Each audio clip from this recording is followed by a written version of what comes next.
J'ai décidé, il y a déjà plusieurs mois, de moderniser un petit peu cette fonction de porte-parole. Normalement, le porte-parole, c'est celui qui répond aux questions des journalistes, essentiellement à la fin du Conseil des ministres, pour faire le point sur l'actualité du gouvernement.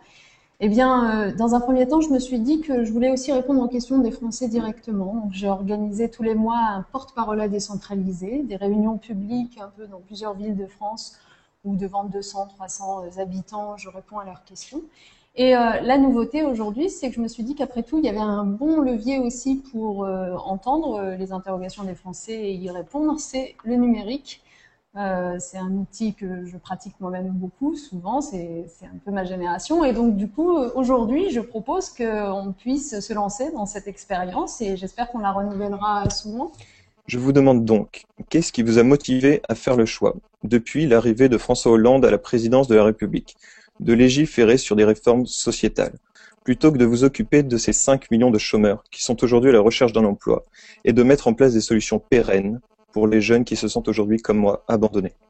À côté du mariage pour tous, voyez le nombre de mesures que nous avons adoptées, soit en faveur de l'emploi, j'ai évoqué tout à l'heure la réforme du marché du travail, le crédit d'impôt compétitivité emploi, les emplois d'avenir, le contrat de génération, et j'en passe, c'est des meilleurs, soit en faveur du pouvoir d'achat, voyez ce que nous avons fait d'ores et déjà sur le logement pour mieux encadrer les loyers, ce que nous avons fait sur les dépassements d'honoraires en matière de santé, ou d'autres mesures. Nous sommes en ce moment même au Parlement, puisque vous avez l'air relativement jeune, en train de faire adopter une loi très importante sur l'enseignement supérieur et la recherche, qui se fixe des objectifs très ambitieux en matière de réussite des étudiants, pour faire en sorte notamment qu'on arrive à avoir dans chaque classe d'âge 50% de jeunes qui soient diplômés de l'enseignement supérieur. Donc, vous ne pouvez pas dire, vous ne pouvez pas résumer l'activité du gouvernement à une réforme plus qu'à d'autres. La vérité, c'est que depuis que nous sommes là, nous avons eu, allez, peut-être 2 priorités. La première, c'était rétablir les comptes de notre pays, parce que nous les avons quand même trouvés dans une situation plus que grave. Et la deuxième, c'est précisément relancer l'emploi, et relancer l'emploi à la fois parce que les pouvoirs publics sont en mesure de faire, j'évoquais des mesures comme les emplois aidés, les contrats d'avenir, mais aussi relancer l'emploi en laissant la possibilité aux entreprises de créer de l'activité. Franchement, 20 milliards d'allègements de charges, ça s'était pas vu ces dernières années. Et j'ai la surprise de constater que ceux d'entre eux qui se lancent dans la création d'entreprises sont vite déçus, séduits par les idées de droite et sont vite tentés, quel que soit leur secteur d'activité, nouvelles technologies, la mode, l'artisanat ou l'industrie. Alors qu'avez-vous à annoncer à ces entrepreneurs pour les convaincre que non, soutenir la création d'activités n'est pas une exclusivité des gouvernements de droite? Merci pour cette question. Pour être franche, moi, ce type de présentation, de schéma, et j'allais dire presque de caricature, l'entrepreneuriat, ce serait une question de droite et le social, une question de gauche, me fait sortir de mes gonds. Parce que la vérité, c'est que entreprendre, c'est une valeur de gauche. Parce que quand on entreprend, quand on crée son activité, en fait, on cherche quoi? On cherche à s'émanciper. Et donc, il n'y a rien de plus de gauche que la volonté d'émancipation. Et c'est vrai que le gouvernement auquel j'appartiens a tendance à beaucoup plus soutenir la création, l'innovation que la rente ou la spéculation. Ça, c'est ce qui nous distingue, me semble-t-il, d'autres gouvernements. Mais franchement, reprenez chacune des mesures que nous avons adoptées depuis que nous sommes là. Elles vont toutes dans le sens des entrepreneurs. Alors, j'entends qu'on nous dit, mais vous avez augmenté les impôts sur les entreprises. Vous voyez quels impôts nous avons augmentés sur les plus grandes entreprises, dont tout le monde faisait le constat pendant la campagne présidentielle que, de fait, avec les mécanismes d'optimisation fiscale divers et variés, les plus grandes entreprises se retrouvaient en moyenne à payer 8% d'impôts sur les sociétés, quand les PME, elles, en payaient 30%. Donc c'est vrai que nous avons rétabli de l'équilibre et de la justice, y compris en la matière.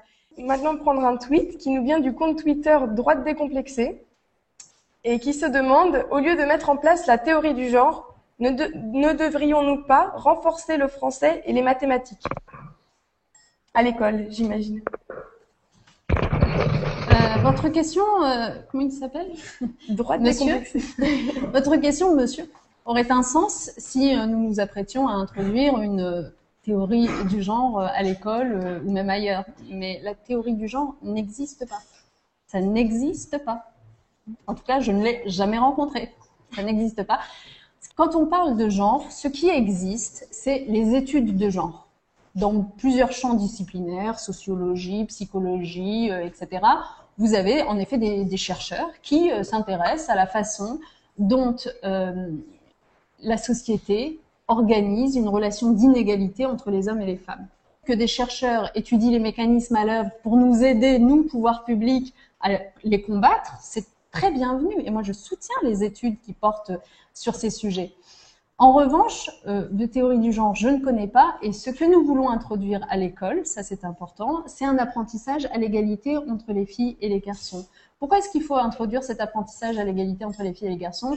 Parce qu'on voit bien qu'aujourd'hui, beaucoup des inégalités entre hommes et femmes s'expliquent par une série de mécanismes qui sont intériorisés dès le plus jeune âge, dans lesquels, finalement, filles et garçons ne se destinent pas aux mêmes opportunités professionnelles, aux mêmes compétences, etc., aux mêmes capacités, et que nous voulons tout simplement offrir à chaque individu, quel que soit son sexe, les mêmes opportunités, les mêmes chances de réussite dans la vie. Et donc, développer l'égalité filles-garçons dès le plus jeune âge, eh bien, ça y aide, évidemment. Bonjour, Monsieur le Premier ministre. Bonjour. Alors, je suis très content de voir que ça marche à fond déjà, hein, le porte-parole numérique. C'est Najat Vallaud-Belkacem qui est porte-parole du gouvernement qui a eu cette idée, je trouve vraiment excellente. Et j'ai voulu me joindre à vous quelques instants entre deux rendez-vous très impératifs, mais parce que je crois beaucoup à ce contact direct.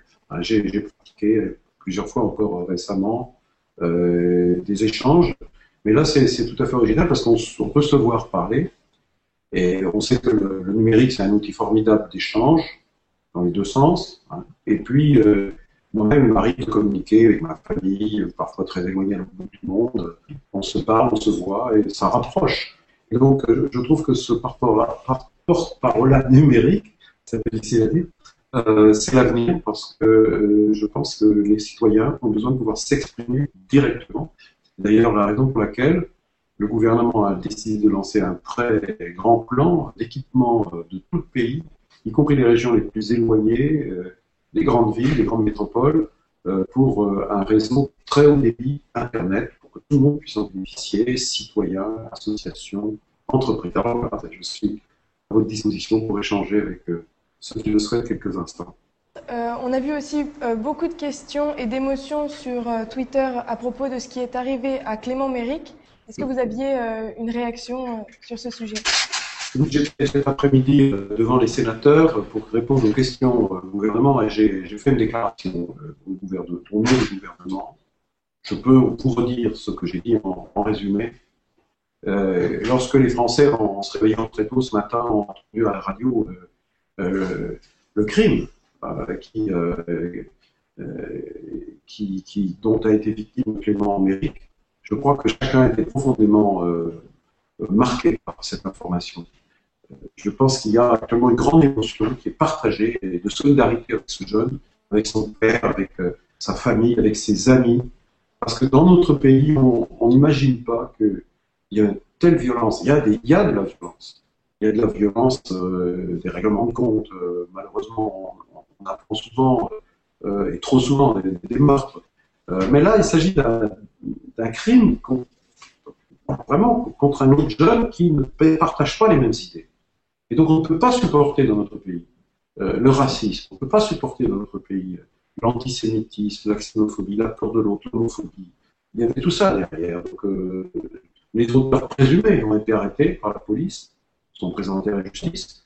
Je souhaite qu'ils soient jugés et sévèrement punis. Mais il faut aussi s'attaquer à la racine du mal. C'est-à-dire qu'il faut regarder si ce mouvement auquel il appartient peut faire l'objet d'une mise en cause sur le plan juridique. Donc j'ai demandé à Christiane Taubira et à Manuel Valls d'étudier, de faire très vite des propositions. Et puis il y a aussi à se mobiliser, au-delà de la sensibilité politique de chacun, autour des valeurs qui sont celles de notre République et qui sont, je dirais, partagées par une immense majorité de Français qui ne veulent ni de la violence ni de la haine. Et donc, il y a à la fois un combat juridique, il y a un combat politique, il y a un combat citoyen qui doit être menée et c'est le meilleur acte que nous ferons à la mémoire de ce jeune homme qui ne demandait qu'à vivre, qui avait 18 ans et qui était étudiant, mais qui lui aussi croyait à ses idées, mais qui n'avait pas envie, pour les défendre, de se battre physiquement contre les autres. Malheureusement, aujourd'hui, il n'est plus vivant, mais il faut conserver sa mémoire, et conserver sa mémoire, la respecter, c'est se battre aussi pour des idées et des valeurs. Je peux simplement évidemment m'associer à ce que vient de dire le Premier ministre. Moi aussi, je partage totalement la tristesse, la colère en même temps et la détermination du gouvernement à lutter contre toute forme de haine telle qu'elle s'est exprimée hier soir. Je crois qu'on a tous été profondément bouleversés par ces faits. Voilà, donc je pense à tous ceux qui en ce moment même sont en train de se mobiliser et de dire leur indignation. Je pense aussi aux proches, à la famille de Clément Méric. Voilà, pardon de terminer sur cette note, mais c'est la vie qui nous impose cela. Je crois que c'est aussi une occasion, ce porte-parole numérique, de réaffirmer que, au fond, quelles que soient les convictions politiques que l'on défend, l'engagement citoyen est toujours bienvenu, mais qu'il doit s'accompagner de valeurs. Et la première des valeurs, c'est le respect des autres, le respect de la démocratie. Merci à tous ceux d'entre vous qui sont intervenus. On n'était visiblement pas d'accord avec chacun, mais j'espère que j'ai pu vous apporter quelques éclairages utiles. Et je vous propose qu'on se retrouve très prochainement pour un nouvel exercice de ce type, ou alors sur un des porte-parole décentralisés qui se tiennent en région une fois par mois. Vous pouvez suivre ça sur nos outils informatiques.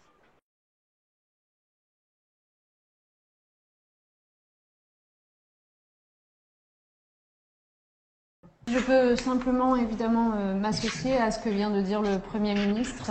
Moi aussi, je partage totalement la tristesse, la colère en même temps et la détermination du gouvernement à lutter contre toute forme de haine telle qu'elle s'est exprimée hier soir. Je crois qu'on a tous été profondément bouleversés par ces faits.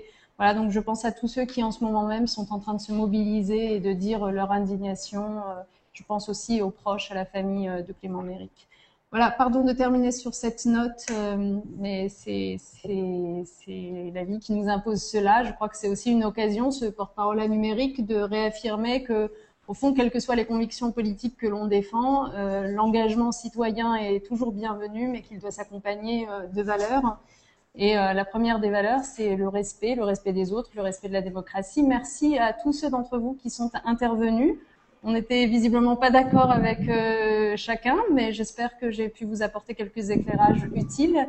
Et je vous propose qu'on se retrouve très prochainement pour un nouvel exercice de ce type, ou alors sur un des porte-parole décentralisés qui se tiennent en région une fois par mois. Vous pouvez suivre ça sur nos outils informatiques.